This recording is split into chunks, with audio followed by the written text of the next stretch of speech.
à tous, je m'appelle Mélanie Dauphin, je suis médiatrice culturelle au Château-Musée de Gien et je vous propose de découvrir à travers une série de courtes vidéos les œuvres et les collections du Château-Musée de Gien. Nous devons tous faire face à une période difficile et particulière. Le Château-Musée de Gien étant fermé, ces vidéos sont l'occasion pour nous, l'équipe de médiation, de continuer à communiquer, à valoriser et à partager les œuvres et les collections du Château-Musée de Gien. Il s'agira donc de vous proposer des vidéos et pour chaque vidéo, une œuvre sera commentée. Pour cette première vidéo, je vous propose de découvrir l'œuvre ici, juste à côté de moi. Il s'agit d'une sculpture de Florentin Brigot intitulée Le Faucon.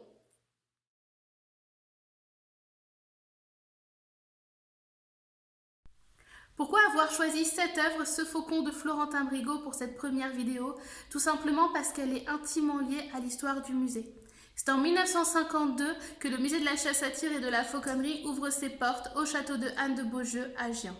Il fut créé à l'initiative de deux hommes, le premier étant Pierre-Louis Duchart, alors inspecteur principal des musées de France, et le second étant Henri de Linares. Celui-ci deviendra d'ailleurs le premier conservateur de ce musée de la chasse à tir et de la fauconnerie. Et la principale mission de ce dernier, en tant que conservateur, est dans un premier temps de partir à la recherche des œuvres qui composeront les collections de ce nouveau musée. Il va donc retenir le faucon de Florentin Brigot. Sans rien connaître de l'artiste, il va simplement tomber en admiration face à cette sculpture en bronze et il décidera d'en faire l'une des œuvres principales dans la muséographie de ce musée de la chasse à tir et de la fauconnerie. Peu après l'ouverture du musée au public, Florentin Brigot viendra le visiter. Il sera émerveillé par la place qui est réservée à son faucon. Il faut bien comprendre que malgré son âge avancé, Florentin Brigot a 66 ans en 1952, c'est un jeune artiste qui n'a débuté sa carrière qu'une dizaine d'années auparavant. À cette époque, Florentin Brigot n'est connu que d'une poignée d'experts et sa première exposition personnelle a eu lieu seulement 5 ans auparavant, en 1947. Florentin Brigot débute sa carrière artistique à partir des années 30. En 1931 a lieu l'exposition coloniale. Il va commencer à s'intéresser aux animaux. À partir de là, il va fréquenter la ménagerie du Jardin des Plantes et en 1933, il va faire la rencontre de l'artiste sculpteur animalier Matteo Hernandez. Ce dernier est alors connu pour sa panthère de Java qui a été montrée au public en 1925 lors de l'exposition internationale des arts décoratifs et industriels. Et c'est ce dernier qui va inciter Florentin Brigot à poursuivre sur la voie artistique. Il va d'ailleurs dire de ce dernier qu'il dessine comme un sculpteur. Henri de Linares ne choisit donc pas le faucon de Florentin Brigot pour faire partie des collections du musée de la chasse à tir et de la fauconnerie par rapport à la popularité de l'artiste, mais bien par rapport à l'œuvre en elle-même, à sa beauté, à ses qualités. Il est vrai que Florentin Brigot représente les animaux, en l'occurrence ce faucon, dans une pose noble dépourvue de tout mouvement statique. En fait, son idéologie artistique est de représenter un idéal et non pas une image réelle de l'animal.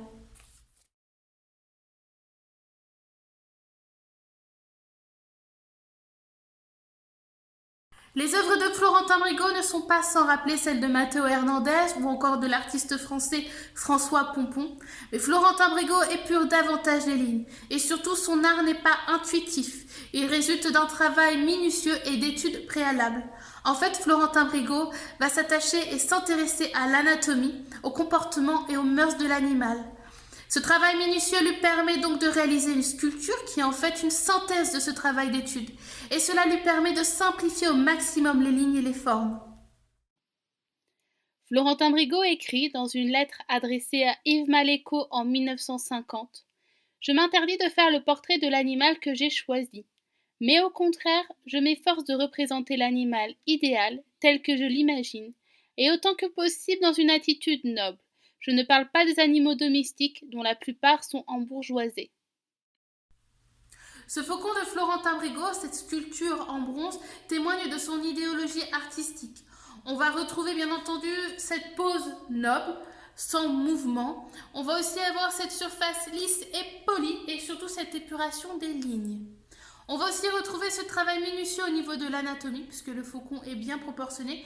Et surtout, on va pouvoir identifier des éléments qui caractérisent ces oiseaux de proie. On va bien entendu avoir ce bec crochu qui permet aux rapaces et aux faucons de pouvoir maintenir et surtout lacérer la chair de sa proie. On va aussi pouvoir observer ses pattes avec ses griffes que l'on appelle des serres. Autre point important qui font de ces rapaces, de ces faucons en l'occurrence, puisque l'objet ici est un faucon, De redoutables prédateurs et des oiseaux privilégiés pour la chasse au vol, ce sont leur vue et leur vitesse. Les faucons ont une capacité visuelle, une acuité visuelle très impressionnante. À 18 mètres, ils peuvent voir un objet de 2 millimètres. En fait, leurs yeux occupent les 2 tiers de leur espace au niveau du crâne. À taille égale et à échelle de l'homme, si nous avions les facultés visuelles de ces oiseaux de proie, nos yeux feraient la taille de pamplemousse. Et enfin, concernant la vitesse, sachez que c'est une vitesse relative. Certes, le faucon pèlerin est reconnu comme l'un des oiseaux les plus rapides, mais sa vitesse est rapide en piqué, c'est-à-dire que lorsque l'animal vient descendre sur sa proie pour l'attaquer. Et cette vitesse pour le faucon pèlerin, on peut l'estimer à plus de 300 km/h. Ces points-là font du faucon pèlerin un oiseau apprécié pour la chasse au vol, puisque celui-ci va pouvoir attaquer du petit gibier de 0 à 2 kg et souvent du gibier à plumes, puisqu'il est utilisé pour la chasse au haut vol et non la chasse au bas vol. Vous retrouverez plusieurs œuvres de l'artiste Florentin Brigaut dans différentes salles du musée. En fait, après sa venue en 1952, Florentin Brigaut va faire la rencontre de Henri Linares. Et un lien d'amitié va unir les deux hommes, si bien qu'au décès de l'artiste, sa veuve décidera de faire don de son fonds d'atelier au musée. On va retrouver dans ce don aussi bien des sculptures de différents animaux, des bas-reliefs comme vous pouvez observer jusqu'ici, mais des croquis, des études et aussi des médailles. Son style épuré ainsi que ses connaissances du métal, car Florentin Brigaut a fait carrière en tant qu'ingénieur avant de devenir artiste, font de lui l'un des meilleurs médailleurs de son temps. Il participe d'ailleurs à plusieurs expositions de médailles et une exposition posthume lui a été consacrée à la Monnaie de Paris en 1960. C'est en 1955 que l'artiste réalise une médaille pour le musée de la chasse à tir et de la fauconnerie de Gien. Sur cette médaille, on retrouve au premier plan la silhouette du faucon de Florentin Brigaut pour évoquer la chasse au vol. À l'arrière-plan, on identifie le château de Gien à droite et à gauche l'église Sainte-Jeanne d'Arc. L'autre face de la médaille représente quant à elle des animaux, sangliers, lièvres et bécasses, faisant référence à la chasse à tir. Aujourd'hui, ce don fait que le château-musée de Gien réunit et possède la plus grande collection d'œuvres de l'artiste Florentin Brigaut. Et cette collection a fait l'objet d'une exposition temporaire de juin à septembre 2019.